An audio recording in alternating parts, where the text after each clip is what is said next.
Hola, hace días no compartía mensaje. Les habla Ramiro Bertieri desde la Colombia Humana en el municipio de Arbeláez, Cundinamarca. Y, y bueno, aquí madrugué hoy a compartir este mensaje inspirado en esa hermosa vista de la luna. Tal vez la calidad del video no da para verlo, pero he estado un amanecer maravilloso. Se aprobó anoche el plan de desarrollo. Fue para el Congreso y para la Cámara de Representantes un reto importante. Hay que decir que el Senado en general, el Congreso cumplió su tarea. Su tarea era debatir, no necesariamente aprobar los planteamientos del gobierno. Y en general, eh, vamos que se hizo ese trabajo. Tenían también el deber de cumplirle al país en términos de hacerlo a tiempo. Eh, pues, digamos, el efecto de no dar la discusión a tiempo del plan de desarrollo es que hubiese podido ser aprobado por decreto, por el presidente, y en general nadie quiere eso, pero sí hubiera sido un efecto. Estuvo en riesgo de darse esa situación porque, pues dadas las situaciones políticas, dadas digamos un poco las tensiones políticas derivadas especialmente de los grupos que en un momento determinado dijeron querer ser parte de este gobierno del cambio, pero ahora cuando tuvieron que asumir posición en función de ese cambio ya no les gustó. Ya simplemente, digamos que mostraron su faceta real, en donde lo que les interesaba era tener puestos, en donde lo que les interesaba era tener esas cuotas de poder, pero nunca les ha interesado o no les interesó que efectivamente se dieran los cambios. Entonces, eh, pues en esas estamos, ¿cierto? Y son varias señales y son varios responsables. Que el Partido Conservador no quiera que haya cambios, uno se entiende, pues justamente entre otras, por eso son conservadores, ¿no? Son, digamos, ideológicamente resistentes al cambio. Pero además, pues tienen intereses económicos fundados en todo lo que ha sido el pésimo gobierno de los 200 y algo años más de historia de este país.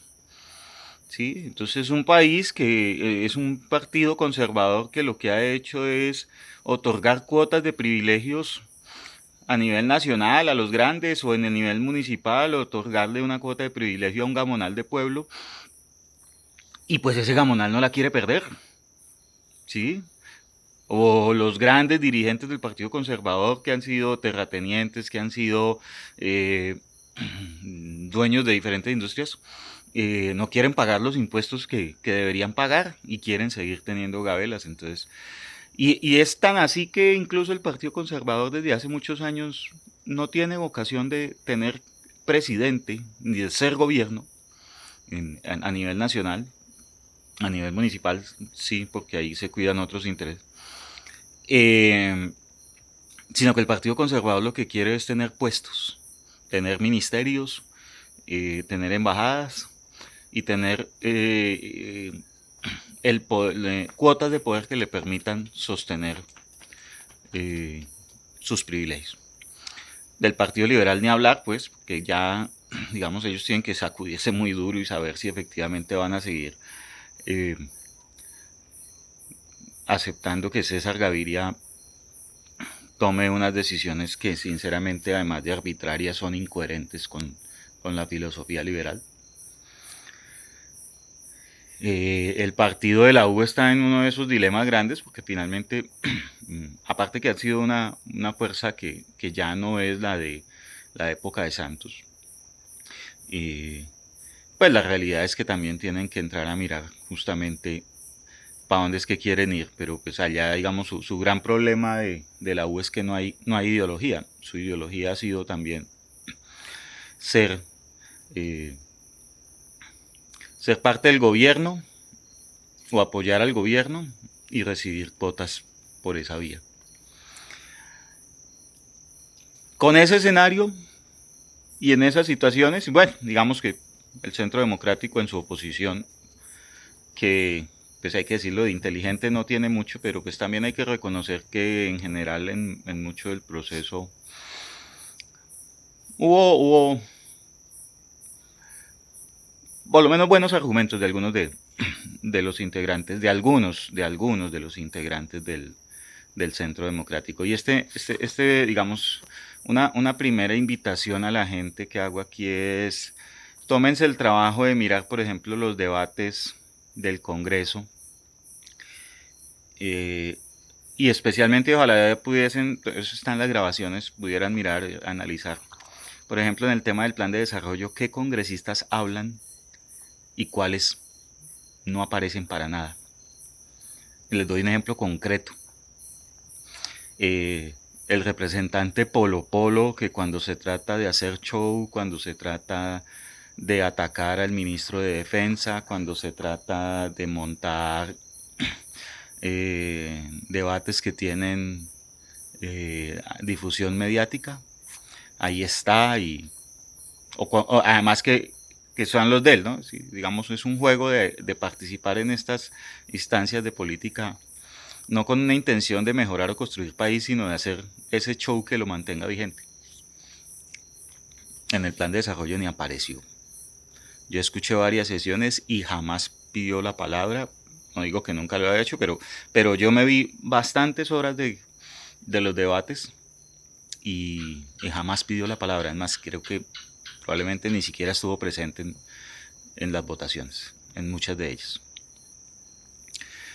Hay otros representantes de diversas fuerzas que dieron la lucha, se leyeron los artículos, contradijeron, plantearon y en muchos casos el Centro Democrático logró, sobre todo el Centro Democrático, es curioso también, porque en este caso, por ejemplo, la representación de Cambio Radical, también siendo grande, fue, fue escasa en número, muy pocos representantes o senadores de Cambio Radical alzaron la voz para debatir el plan de desarrollo. Y ese es un tema clave porque finalmente eso muestra un poco cuál es el interés efectivamente que tienen los congresistas. ¿Les interesan los temas show donde les dan exposición mediática? ¿O este que era el plan de los 4 años en donde había que estudiar, leer, en donde había que para decir elimíneme este artículo o modifíqueme este artículo o hago esta propuesta, pues había que trabajar, poner a las UTLs a escribir, a redactar rapidito, o sea, eso es una dinámica más interesante y hasta bonita ver cómo se hacen las leyes. Ahí buena parte de los congresistas chauceros desapareció. Cuando les toca trabajar ya no les gusta. Y bueno, estuvieron. Yo le invito, ¿verdad?, a la gente que haga ese ejercicio porque pues finalmente lo que muestra es un poco que hay gente que jode por joder, que lo único que le interesa es fastidiar y particularmente fastidiar al gobierno de Gustavo Petro. Y hay gente que pues incluso pues aún teniendo esa intención por lo menos trabaja y eso es distinto. Y obviamente pues en este caso las bancadas del gobierno del pacto histórico no estuvieron, digamos, no estuvieron activas en el debate, pues porque en general estaban respaldando el plan de gobierno, su labor estuvo mucho más del lado y en general el trabajo y la dinámica se da en términos de que el gobierno planteó el plan, vino unos debates iniciales, luego los ponentes o plantearon negar, que nadie iba a negar un plan de desarrollo. En general los ponentes defendieron la propuesta y muchos de los ponentes eran de la bancada de gobierno. Y bueno, ahí se dio. Y hay que, entre otras, defender, porque también fue un logro, bueno, digamos, era un mínimo que hubiese garantías para el debate. Y, y aunque parezca ese mínimo, pues resulta que David Racero y especialmente David, pues porque fue el más visible, pero pues en general las mesas directivas de la Cámara, en su caso de David, y del Senado, en donde tanto Roy Barreras como, si no estoy mal, bien el Ángel Pinto, o creo que otro senador que estaba ahí, eh, pues permitieron que hubiese un debate con garantías. La oposición logró rechazar varios artículos que ellos consideraban importantes o logró que no obtuvieran la votación suficiente para ser aprobados. Introdujeron muchas modificaciones a lo que era la propuesta inicial del gobierno. Y incluso en uno de los debates finales, no recuerdo el nombre, pero es un representante del Centro Democrático que es bastante visible, en un momento determinado le dijo a David Racero pues que había habido garantías para el debate. Y eso es muy importante, porque eso lo que está mostrando es que el pacto histórico, lejos de ser esa máquina aplanadora que pretende arrasar, y como lo fueron en el pasado las máquinas aplanadoras de Santos, las máquinas aplanadoras en el gobierno de Iván Duque, o la máquina que en un momento determinado aprobó, por ejemplo, la reelección de Uribe, pasando por encima de la oposición sin escucharla, sin darle voz, montando la de ellos, pues eso no está pasando con el pacto histórico. El pacto histórico, en democracia, construye, presenta, acepta. Y si eventualmente el punto de vista que se plantea no prospera, bueno, no pasa nada. Tenemos una convicción de que lo que estamos haciendo está haciendo bien y que habrá otras formas y mecanismos de llevar al debate político los cambios que se pretenden obtener. Pero el pacto histórico no ejerce esa forma de violencia política que representa montarse en las mayorías para imponer sin escuchar, porque eso es lo que sucedía en otros tiempos.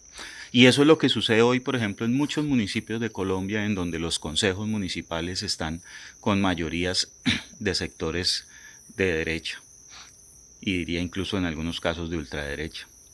Y eso es lo que sucede en gobernaciones, alcaldías y asambleas, en donde hoy están montados esos mismos herederos de ese poder tradicional, y que lejos de escuchar las propuestas y los clamores y las exigencias de cambio de la gente, están montados en la de ellos, hacen la de ellos y no escuchan. Y aquí viene un tercer mensaje, un mensaje final para la gente que conecta con algo que Gustavo Petro planteó en su discurso del balcón del 1 de mayo, y es que o los cambios se dan o vamos a tener una revolución. La gente del común, como yo, porque pues eso es lo primero, estamos mamados de un sistema corrupto. Estamos mamados de una fiscalía que le camina a unos, pero a otros casos no los atiende. Estamos mamados de esos que gobiernan solo para unos, bajo el supuesto de que ellos ganaron. Estamos mamados de que obviamente se roben los recursos públicos. Estamos mamados de que nos metan cuentos ficticios como que tenemos el mejor sistema de salud de no sé qué o uno de los mejores del mundo, y cuando la gente pobre se muere en las puertas de los hospitales, pero si eres rico te atienden en la Fundación Santa Fe, como bien se lo dijo Gustavo Petro a Juan Manuel Santos. Estamos mamados de los políticos ficticios. Lo digo con nombre propio, Claudia López, ¿no? Se hacen elegir con una causa y luego cuando llegan allá montan una distinta, montan la de ellos. Estamos mamados de personajes como Peñalosa, que lejos de hacer política siempre ha estado jugando en una lógica de intereses personales, eh, pero que además nos lo pintan como el gran gerente y resulta que su gestión ha sido mediocre. Estamos mamados de unos medios de comunicación que, lejos de ser imparciales e informar, lo que juegan es hacerle propaganda al mejor postor. Y estamos mamados de un país que no funciona. Un territorio hermoso, lleno de riqueza, lleno de gente que camella, porque somos los más madrugadores del mundo, pero donde la concentración de riqueza es absurdamente ridícula y miserable. Donde si nos madrugamos a trabajar es para terminar haciéndole plata a 4 o 5 dueños del país. Y uno diría, bueno, es que no es en contra de los ricos, no, pues si esos ricos tuvieran compromiso de país, uno diría, hasta vaya y venga. Pero aquí los que tienen el poder y los que tienen la plata, lo que menos les interesa es que este país progrese. Y los que están ahí debajo, esas élites, entre comillas mal llamadas élites, porque élites no tienen nada, que han gobernado, muchos de ellos lo que suenan es que los inviten allá a la posesión del príncipe Carlos, o que los inviten al club en París, o que en España alguien les pare bolas. No tienen ni 5 de identidad con construir país. Ellos quieren tener plata para irse para Miami, ellos quieren tener plata para ir y hacer negocios y entregarle la riqueza del país a una multinacional. En 200 y pico de años, esa que llaman élite nunca construyó nación. Y de eso estamos mamados. Porque yo personalmente sí, esa es tal vez de las crisis más grandes, y es que nuestra espiral de violencia, que ya no es solo el tema del conflicto armado, sino en general violencia en todas las dimensiones, violencia intrafamiliar, violencia de género, violencia por temas del fútbol, violencia en muchas cosas. Pues se deriva, entre otras, de nuestra incapacidad de ver en el vecino a alguien que es igual a nosotros. Una falta de empatía tremenda, ¿sí? Y entonces la lógica de un colombiano típico es tener 5 centavos de poder para ver a quién puede joder. Lo describía hace unos años el personaje de televisión Trino Epaminondas Astuta. Con la plata jodo, con la presencia humillo. Eso define en mucho el comportamiento de los colombianos. Y muchos, no sé si todos, yo creo que incluso la gente que es consciente o inconsciente de ese comportamiento también está cansado de lo mismo. Porque queremos un país en donde se pueda salir a la calle con el celular en la mano y no lo vengan a robar. Porque queremos un país en donde si a mí se me da la gana ponerme tenis para ir a una reunión, pues ¿por qué me tienen que criticar? O sea, es que de cuando acá es tarea de otras personas decirle a alguien cómo tiene que vestirse. Es un problema personal, ¿sí? Y la vestimenta pasa entre la capacidad económica, el gusto, las sensaciones de cómo se siente esa persona al vestirse con determinadas prendas. Pero aquí pretenden decirle a alguien, sea la ministra o sea el estudiante, cómo tiene que vestirse o el joven. Y en esas lógicas nunca progresamos, porque además nos ponen a debatir sobre huevonadas y los temas importantes van quedando al lado. Y por eso Petro plantea que se está cuajando una revolución, porque en general hay mucho agobio en este país. Y no hay que tenerle miedo, porque además revolución no es violencia. Revolución es que vamos a seguir implementando los cambios que este país necesite para que la dignidad se haga costumbre, lo resumió muy bien ese eslogan, para que este país se transforme en un país más equitativo, en un país más justo, en un país sostenible o más sostenible, en un país que le muestre al mundo que hay una manera distinta de hacer las cosas y de preservar este planeta. La revolución viene, y la siguiente revolución será en las elecciones de octubre, en donde esperamos que la gente, así como acompañó la propuesta de Gustavo Petro a la presidencia, acompañe también a las propuestas alternativas en los municipios. Si usted quiere que su territorio cambie, empiece por cambiar a los políticos locales que han tenido ese poder y en la gran mayoría de casos tienen a los municipios de Colombia en la miseria. Haga el ejercicio, revise su municipio, revise cuál ha sido la gran gestión, ¿sí? Revise cómo le han maquillado cifras, revise cómo le han echado cuentos, ¿no? El gran progreso de Barranquilla, pero cuando llueve, o sea, los arroyos de Barranquilla un problema eterno y nunca han podido. ¿Mm? Y todo un cuentazo alrededor de que no, que Barranquilla supuestamente tiene los mejores índices de salud del país, dijo una representante a la Cámara, y resulta que va usted y mira y allá fue donde más gente se murió del COVID. Y en general las lógicas de la atención son precarias. Precarias como el resto del país. O sea, es que aquí también tenemos que aprender que una revolución se da cuando la gente empieza a entender que la labor del Estado es resolver problemas. No esa práctica miserable de gestión que su máximo representante es Germán Vargalleras, que cuando le preguntaban por un problema, él decía, hemos gastado tanta plata. Pero ¿y el problema? No, de indicadores no le interesa, no, gastamos tanta plata, ¿cierto? Es decir, se gasta y se gasta plata en los problemas, pero nunca se resuelven. Porque no les interesa que se resuelvan, porque a los 4 años llegan con la misma promesa. ¿Sí? No se mejoran los caminos en las veredas de este país porque el político de turno necesita ir a decir que va a hacer placahuellas. No se mejoran las condiciones de salud del país porque el político de turno le va a decir, no, yo les voy a mantener el auxilio, o en otra época les voy a mantener el carnet del Sisbén, o en general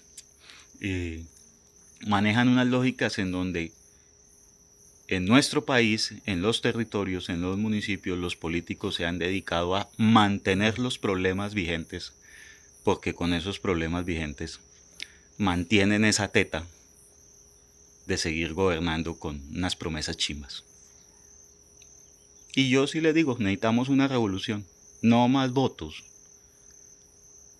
para el Partido Conservador, no más votos para el Partido Liberal, incluso que siendo aliado de la coalición del gobierno, como partido hoy no tiene identidad ideológica.